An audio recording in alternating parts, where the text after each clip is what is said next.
Good morning, dear students. Now we can move on to our next topic, that is the compounds of non-transition elements, part 1. And also in that session, we have to discuss these topics, that is manufacture and use of glass, then different types of glass, then silicates, zeolites and silicons. Then coming to borax, there will be boron hydrides, then boron nitrides, borazole and carborane. So this much topic I have to take. Okay. Remaining topics will be taken by other teachers. Okay.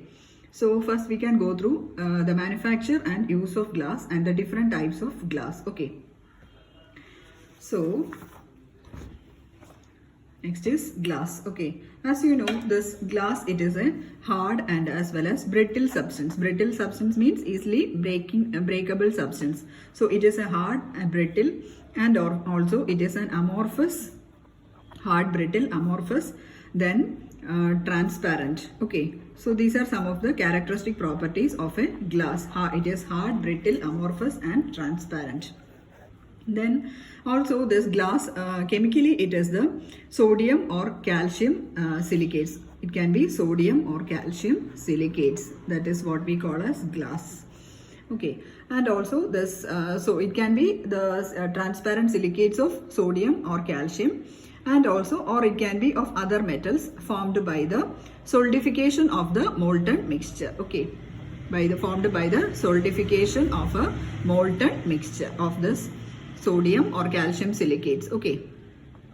So these are some of the characteristic features. They are hard, brittle, amorphous, transparent. Then glass is usually sodium or calcium silicates, or it can be some other metals formed by the solidification of a molten mixture. And also the composition of the glass, it will be varying. That means it will not be having any definite chemical compound.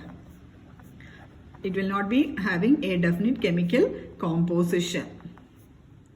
Definite chemical composition, and also it will not be having a definite formula. Okay. Not having a definite formula.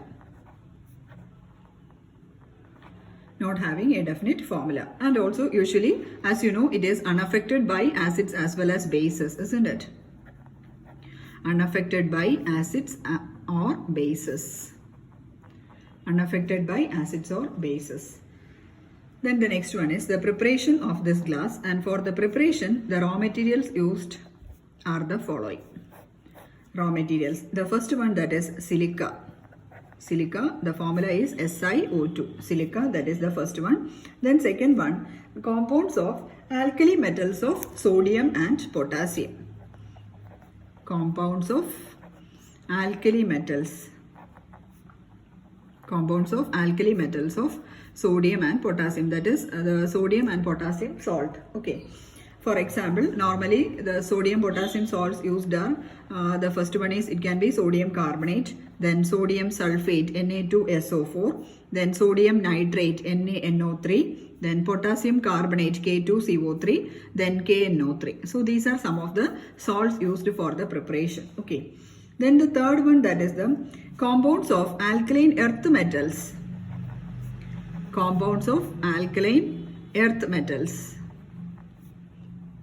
Compounds of alkaline earth metals of calcium and barium. Okay, that is the third raw material used. So usually for the compounds of calcium and barium used are calcium carbonate. As you all know, calcium carbonate, it is limestone, isn't it? Calcium carbonate, limestone. Then calcium oxide, that is lime. Calcium oxide, that is lime. Then barium carbonate. Barium carbonate, it is usually used for glass with high refractive index. For preparing or for manufacturing glass with high refractive index. For that type of glass, this barium carbonate is used. Okay. So that is the third raw material used, that is compounds of alkaline earth metals of calcium and barium. Then fourth one, that is the oxides of heavy metals. Oxides of heavy metals. That is lead oxide and Pb3O4. Then the fifth one, calcium phosphate, Ca3PO4 twice, calcium phosphate. Then this calcium phosphate, it is used for the manufacture of opalescent glasses.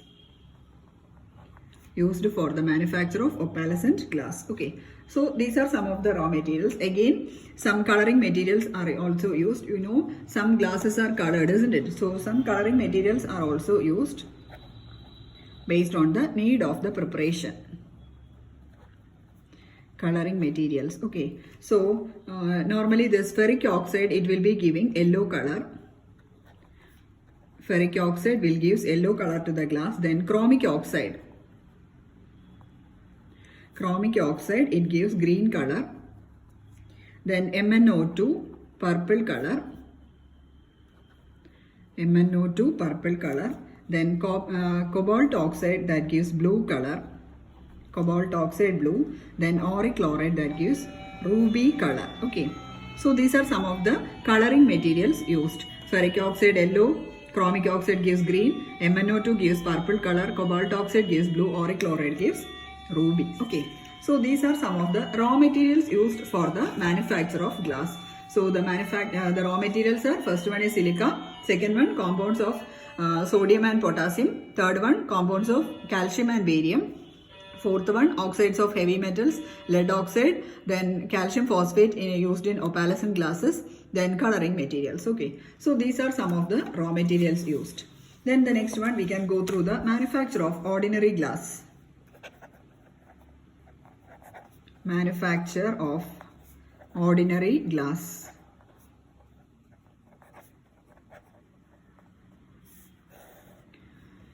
See, normally this ordinary glass, it is otherwise called as soda glass. Soda glass, it is named otherwise as soda glass, or it can be window glass. Window glass. And also the composition or the chemical name of this ordinary glass is Na2O, then CaO, then 6SiO2. So this is the composition of an ordinary glass or a window glass or a soda glass. Okay. So the first step involved in the manufacture of ordinary glass, that is the fusion of the raw materials. Fusion of raw materials. Fusion of raw materials. See, here the raw materials used are sodium carbonate or sodium sulfate. Sodium carbonate or sodium sulfate, Na2SO4. Then plus mixed with calcium carbonate and silica. Okay, these are some of the raw materials used. Sodium carbonate or sodium sulfate plus calcium carbonate plus silica. So these raw materials, they are finely powdered. These raw materials are finely powdered and then it is mixed. Finely powdered and then it is mixed with one another. And also after mixing properly, it is mixed with a small amount of scrap glass. Okay. It is mixed with a small amount of scrap glass, and this scrap glass will act as a flux. Okay. Normally, you know, flux plus gangue gives slag, isn't it? Flux plus gangue gives slag. So here this scrap glass acts as the flux. Then this mixture, it is fused in a furnace using producer gas. Okay. Then the mixture, it is fused together, fused in a furnace. The mixture is fused in a furnace using producer gas. Using producer gas. Okay, so now we have to go through the equation. That is the first raw material, that is sodium sulfate. It can be sodium sulfate or sodium carbonate. So sodium sulfate plus silica 2SiO2 plus carbon giving 2Na2SiO3, sodium silicate, plus CO2 plus 2SO2. Okay. Then the next reaction, sodium silicate Na2SiO3 plus calcium carbonate CaCO3 plus 5SiO2 giving Na2O CaO 6SiO2 plus CO2. Okay. So this Na2O CaO 6SiO2, that is the window glass or the ordinary glass. Okay. So here, see, one of the byproduct is carbon dioxide, isn't it? So due to the formation of carbon dioxide, what happens is that frothing will be there. Okay. Froths will be developed due to the formation of this carbon dioxide. So what happens is that in order to remove carbon dioxide, as you know, this carbon dioxide can be removed by further heating. So the froth will be removed by further heating. That is, by heating, this carbon dioxide gas will be escaped. Okay, it will be expelled out, and we will be having, after this heating, so the froth will be completely removed. After this heating, we will be having a viscous fused mass. A viscous fused mass will be obtained. So that is the first step, fusion of the raw materials. So these raw materials, they are mixed together, they are finely powdered and then mixed together, then mixed with a small amount of scrap glass, then fused in a furnace along with producer gas. Then you have to write down the equation. In the first step, sodium silicate is formed, and in the second step, glass is obtained. Then along with that, carbon dioxide will be there. This carbon dioxide, due to the presence of this carbon dioxide, a froth will be developed, and this froth is removed by heating, and then we will be having a fused mass. Okay, so that is the first step. Then the second one, that is the working of molten glass. Okay,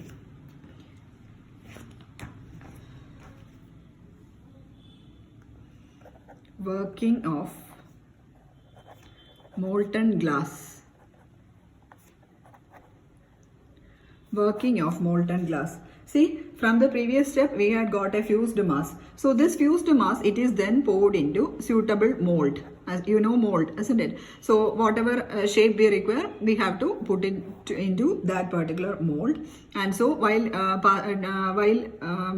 transferring it to suitable mold, we can shape that particular glass into our need. That is, it can be in the form of bottles or flask, etc. So suitable molds are used for this process. And also then it is, after transferring it into the molds, it is then allowed to cooled gradually. Okay, it's allowed to cooled. So that is the second step. It is allowed to cool gradually. Then this is the second step, that is the working of molten glass, that is using molds. We are using certain molds depending upon our need. Okay, then the third one, the third step, that is annealing. Third step, that is annealing. Annealing. See, normally what happens is that if the glass is cooled rapidly, if the glass is cooled so fast, what happens is that it will be leading to brittle. It will leads to brittleness of that particular glass. Brittle means it will be easily fragile, brittle and also fragile. Okay, the glass is cooled rapidly, it becomes brittle as well as fragile. And if the glass is cooled slowly, if the glass is cooled slowly, then it becomes opaque. Okay, then the glass becomes opaque. So normally in this, normally in some glasses we doesn't need such type of glasses, that is brittle glass or opaque glass. Okay, so for that we will be the articles or this glass will be cooled neither rapidly nor slowly. Okay, that is, the cooling process should be in between. It should not be cooled neither rapidly nor slowly. That means the cooling process will be in between these two. Okay, so for that what we are doing is that the glass, the fused mass, it is the molded mass, it will be then passed through a furnace. Okay, the molded mass will be passing through a furnace, and the furnace, it will be like this. At the mouth end of the furnace, if this is the mouth end of the furnace, it will be very hot at this portion. The mouth end will be very hot, and the tail end will be at room temperature. Okay, so the furnace, while passing this glass through a furnace, the furnace will be sophisticated like that. That is, the mouth end will be very hot and the tail end will be room temperature. So that what happens is that when the glass, when the article, it is cooled gradually through this tunnel. Okay, this is a tunnel, and when the glass particle, it is passed through this tunnel, what happens? It will be slowly cooled. Okay, while passing through this passage, and this process of cooling of this glass, it is called as annealing. This process is called as annealing. That means the glass is neither cooled rapidly nor slowly. The mouth end will be very hot and the tail end will be at room temperature, and the articles will be passed through this furnace. While passing through this tunnel, it will be gradually cooled. So the process is called as annealing. Okay, so this process, it will be taking several days for completion also. So this is regarding the manufacture of the glass material. Okay, manufacture of the glass. Then we can go through the types of glass. So this manufacture involves 3 steps mainly. The first one, that is the fusion of raw materials. Second one, working of molten glass, and the third one, that is annealing. Okay. Then the next is types of glass. These portions are very, very important. It will be asked in your examinations. Types of glass also it will be asked. The manufacture also will be asked sometimes. So types of glass, the first category, that is the soda glass. Soda glass. Soda glass, or otherwise it is called as ordinary glass.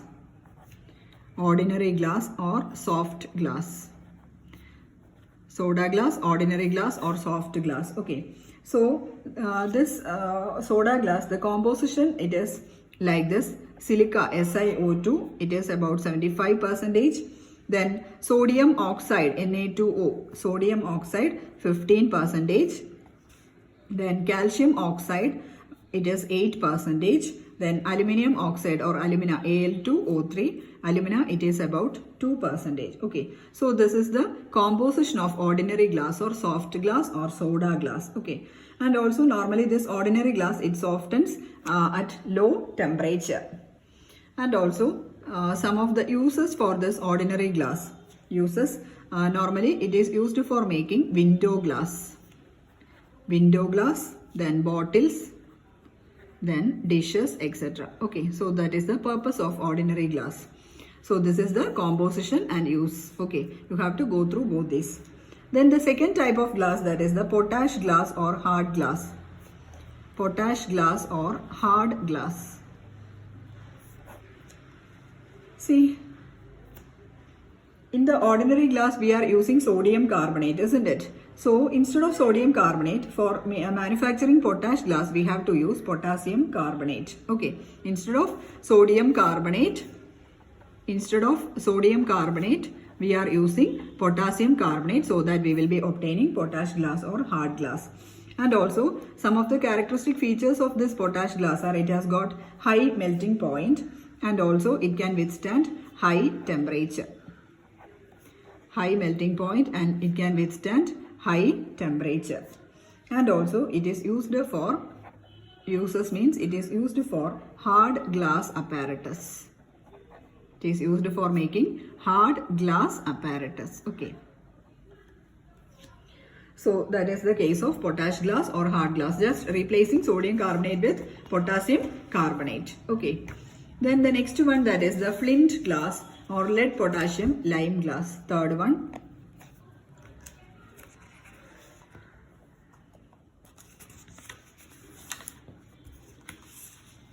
Third one, that is the flint glass. Flint glass or lead potash lime glass.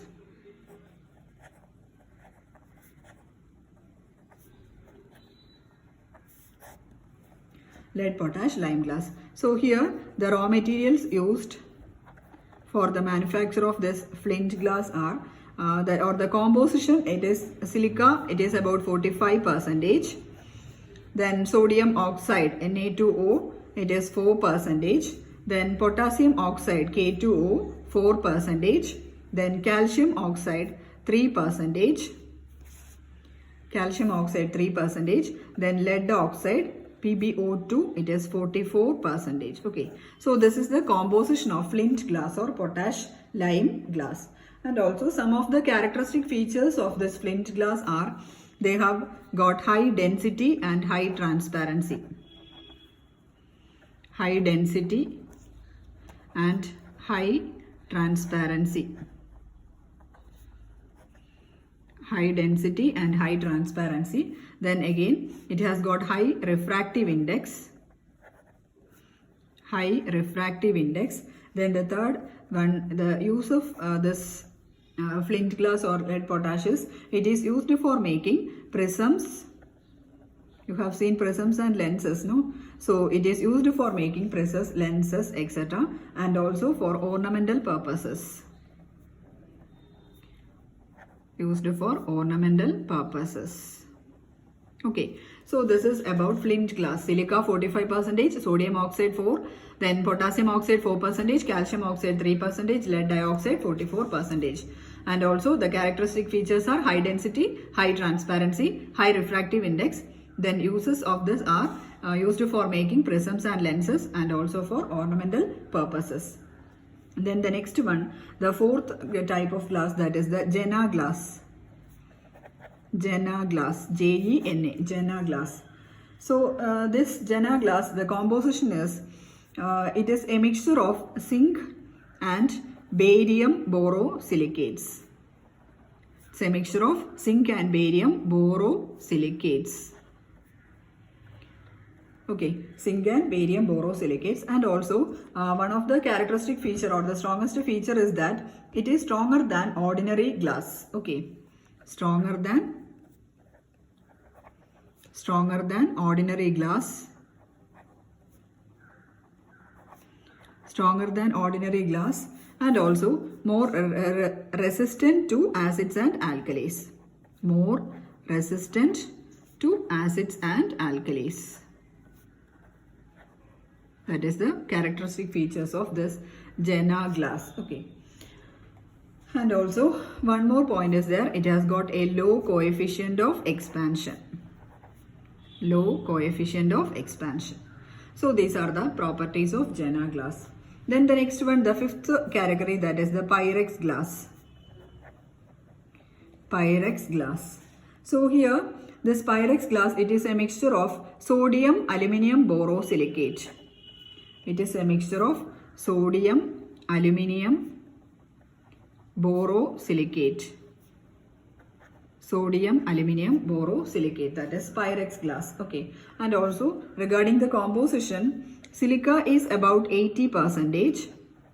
Silica 80%. Sodium oxide, it is 4%. Then calcium oxide, it is 0.5%. Then potassium oxide, again 0.5%. Then B2O3. Boric oxide, it is 12%. Then alumina, it is 3%. Okay.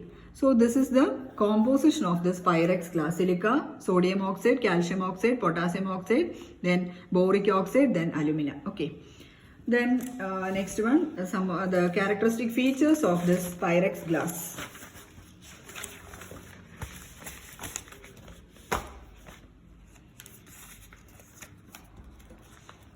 Here also the coefficient of expansion, it is low for Pyrex glass. Coefficient of expansion, it is low for Pyrex glass, and also it can withstand sudden changes in temperature. It can withstand sudden changes in temperature.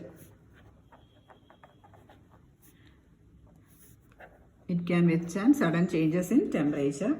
And also the uses of this Pyrex glass are, it is used for making laboratory glasswares. Used for making laboratory glassware. See, in laboratory glasswares, we are heating the substances using glass apparatus, isn't it? So there we are using this Pyrex glass. Okay. So laboratory glasswares, normally beakers, etc. Beakers, flask, etc. are made up of this Pyrex glass. Then the next one, the sixth one, that is the crown glass. Crown glass. So here crown glass means in the case of soda glass we are using silica. So instead of silica, a partial replacement of silica by phosphorus pentoxide P2O5, it is partially replaced.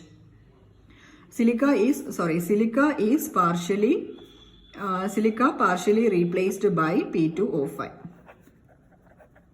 Silica partially replaced by P2O5, that gives the crown glass. Silica, that is in the case of soda glass. In the composition of soda glass, silica is partially replaced by P2O5, that gives the crown glass. That is the sixth one. Then the seventh one, that is the safety glass. Safety glass or shatterproof glass. Safety glass or shatterproof glass. So here this safety glass, it is prepared by using two layers of glass, that is two layers of glass are there, and in between a transparent plastic will be placed. So if this is the two layers of glass, in between a transparent plastic will be placed. A transparent plastic will be placed in between two layers of glass. Okay, so normally this transparent plastic used is vinyl acetate resin. Vinyl acetate resin, that is the transparent plastic used in between, and this resin or this transparent plastic, it acts as an adhesive. Okay, it will be acting as an adhesive. That means it will be joining the two layers of the glass. Okay, it will help to join the two layers of glass, and this will be acting as an adhesive. And also, so in total we can say that there will be three layers, isn't it? So these three layers are joined or hold tightly by applying some amount of heat as well as some amount of pressure. Okay, by applying heat and pressure, these two layers are joined with the help of this transparent plastic, that is vinyl acetate resin, that acts as an adhesive here. And also normally this glass will not break easily. Okay, by any ordinary situations, means it will be prepared by, or it is manufactured by applying heat as well as pressure, and also two layers are there in between, an adhesive is there, isn't it? So a normal impact cannot break this glass. That is why it is used as a safety glass or a shatterproof glass. And normally it is used in automobile windshields. Normally it will be used in automobile windshields, then goggles, etc. Automobile windshields, goggles, etc.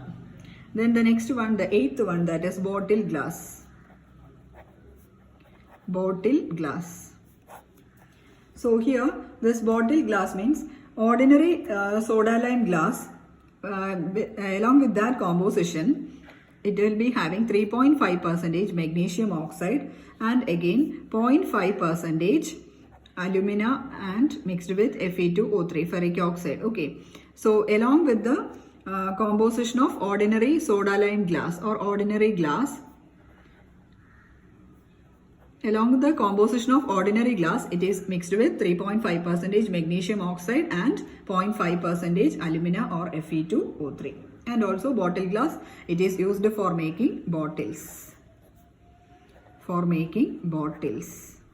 Okay, that is the eighth type of glass, that is the bottle glass. Then the next one, the ninth one, that is the fiber glass. Fiber glass. See here, fiber glass, it is a molten glass. Okay, molten glass. Fiber glass is a molten glass, and also it is processed to a flexible thread. Molten glass which is processed to a flexible thread of filament. That is the fiber glass. And also it is not brittle. Not brittle. Then it has got high tensile strength. High tensile strength. Not brittle, high tensile strength. Then and also those fabrics which are made of fiber glass, it's a bad conductor of heat and electricity. Bad conductor of heat and electricity. Bad conductor of heat and electricity, and also they are non-flammable. Sorry, non-inflammable. Non-inflammable. Okay, so one characteristic feature of this fiber glass is that they are fireproof. Okay, they are fireproof. Since it is non-inflammable, they are fireproof. So these are some of the characteristics of fiber glass. Then next one, going to the next type of glass, that is the quartz glass. Quartz glass or silica glass. Quartz glass or silica glass. See, this quartz glass, it is obtained from pure silica, pure SiO2, okay, obtained from pure silica, and again it has got a low coefficient of expansion, then it does not break when plunged into water, That is another feature. That is when it is heated to red hot and when it is put into water, what happens, or when it is plunged into water, it will not break. Okay. Does not break when plunged into hot water. When plunged into hot water. Sorry, plunged into water while red hot. Then the next one. The last point, that is it is used for making crucibles. Normally crucibles, sometimes you may know crucibles, it can withstand a very high temperature. Okay, so this crucible, it is made up of pure silica. So that is about quartz glass or silica glass. It is made from pure silica, has got low coefficient of expansion, does not break when plunged into water while red hot, then used for making crucibles. Then the next one, the 11th one, that is the ground glass. Ground glass. See, ground glass means normally the rough surface, it is ground glass. Now it is a soft glass. Okay, that means the rough surface, it is ground by the process called as sandblasting. Sandblasting, it is a process. Sandblasting, it is a process by which this rough surface, they are smoothened. Okay, rough surface are smoothened by means of high pressure. A high pressure is applied to smoothen the rough surface. That process, it is called as sandblasting. Okay, and also this ground glass, it is a soft glass, and also it is ground by using turpentine or emery or by sandblasting. Okay, so by this process, it is prepared. This ground glass is prepared. Okay. Then the next one, the 12th one, that is Crookes glass. Crookes glass. Crookes glass, this is another type of optical glass. Crookes glass, it is a type of optical glass, and also it contains cerium oxide, CeO2. Okay, it contains cerium oxide, and here the oxidation state of cerium, it is +4, isn't it? So it is a special type of optical glass, and also it contains cerium oxide, and also it will be it will cut the harmful UV rays and will protect our eyes. Okay, cut the harmful UV rays and protects our eyes from sunlight. Okay, and therefore it is this Crookes glass, it is used in sunglasses. So the composition of in sunglass, one component is cerium oxide. Okay, so that is an optical glass, and also it cuts the harmful UV rays from damaging our eyes, and it protects us from sunlight. So it is used in sunglasses. Okay, so this much is about the different types of glass. You had got 12 types of glass, and you have to study the composition, then characteristic features, and the uses of all these glasses. It may sometimes be asked in a part of essay. Okay, I think in the last year it is asked, I think so. Then you have to study this also, and also I will be uploading the notes in your Google Classroom as well. Okay, so thank you.